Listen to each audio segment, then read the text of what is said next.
কালকে যে পড়াগুলো মুখস্থ করতে বলেছিলাম সেগুলো মুখস্থ করেছো তো? হ্যাঁ হ্যাঁ আন্টি, সব পড়া মুখস্থ করেছি। ঠিক আছে, আজকে যদি একটা পড়াও ভুল হয়েছে 10 বার কান ধরে উঠবোস করাবো, বলে দিলাম আমি। বললাম তো সব পড়া মুখস্থ করেছি, একবার বললে কি কথা কানে যায় না নাকি?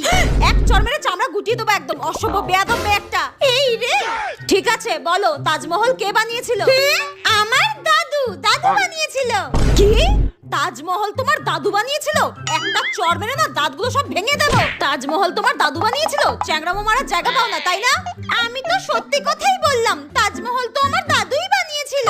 দাঁড়াও, তোমার আজকে ব্যবস্থা করছি। তোমার মাকে তো বহুবার নালিশ করেছি, তোমাকে একটু শাসন করেনি। আজকে তোমার বাবাকে আমি নালিশ করব। তোমার বাবার নাম কি গো? তোমার বাবার নাম কি? আমার বাবার নাম আব্দুল শেখ। আচ্ছা, আর তোমার দাদুর নাম কি?